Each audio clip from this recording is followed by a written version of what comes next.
Why can't men find women to date? That's not your problem. Your problem is why you can't find the woman you want.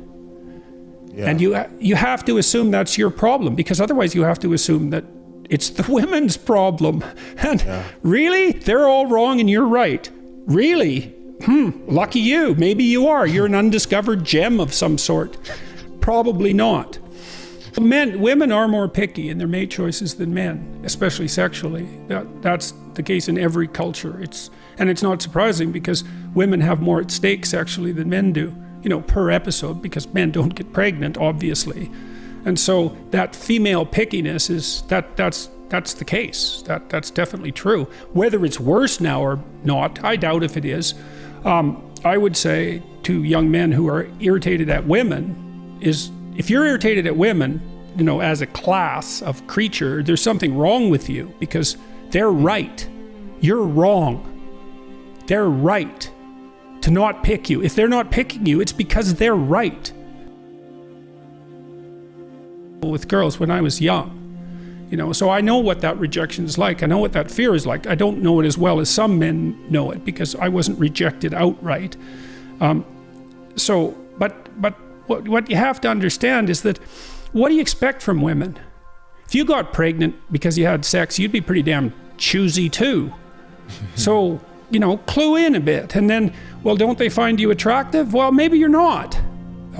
Have you paid attention to how you dress? Do you have a plan? Are you as educated as you could be?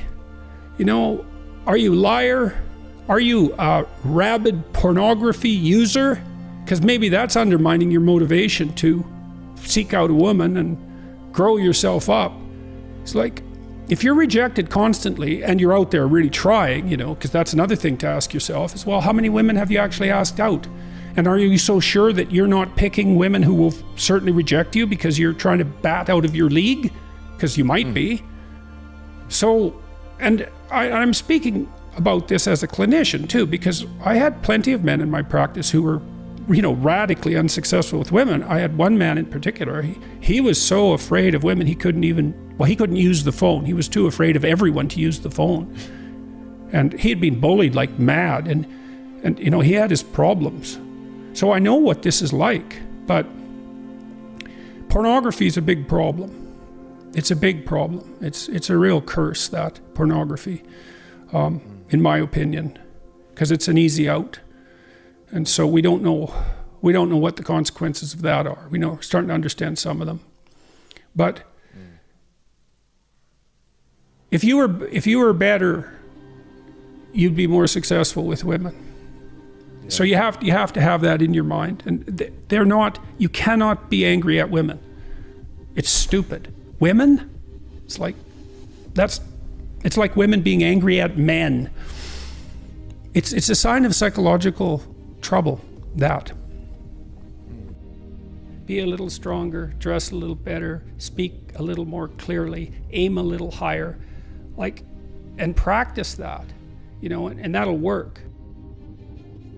To go study, there's lots of them. I don't know how many of them there are, and most of them are older. Many of them are men who've been through a particularly horrifying divorce for one reason or another, and they've had enough of women. So they tell the young men that they're teaching, never have a permanent relationship. Never share your territory with a woman. Never share your possessions. Make sure you never live together, and don't stay with one long enough to enter a common law relationship, because you will be stripped of everything that you have. Well, that's a hell of a thing to be telling people. But what's happened is that the female has been manifested in their life only as the negative archetype, and they've got that confused with all women. And that's partly, you got to ask yourself, if you know the mythological stories, maybe if you made the right sacrifices, you wouldn't have so much trouble with women. It's a good question to ask yourself first. And I would also say, if you're a woman who has trouble with men, or you're a man who has trouble with women, it's not the women and it's not the men, it's you. Because the women are telling you what's wrong with you, and the men are telling you what's wrong with you. And if you don't listen, then it's you. It's either you or all men. Well, that's easy, it's all men. Well, that's certainly how it's played out in the world right now. It's like, no, it's not all men. You can be sure, by definition. And it's not all women, that's for sure. I don't want to have anything to do with women. It's like you're a pathetic weasel. That's the same statement.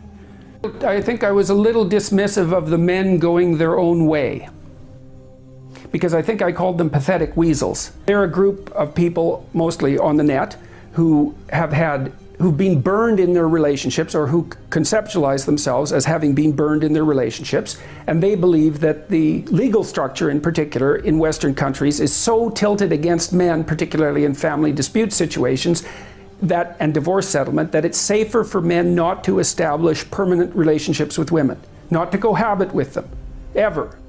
And they're a large movement. Now, how large they are, I don't know, but they're large enough.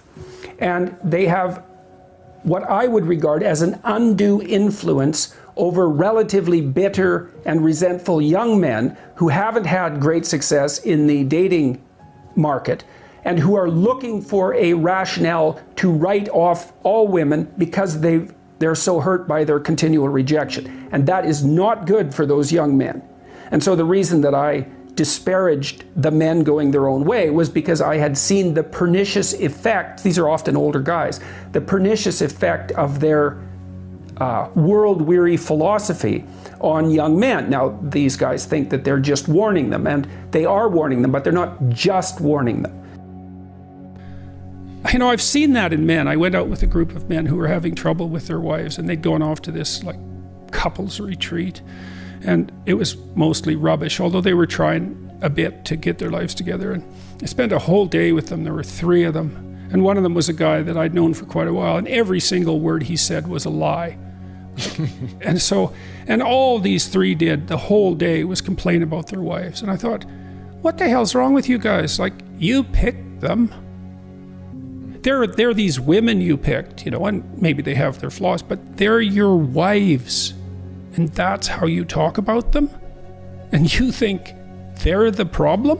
You're so dumb that you don't even know that you shouldn't badmouth your wife.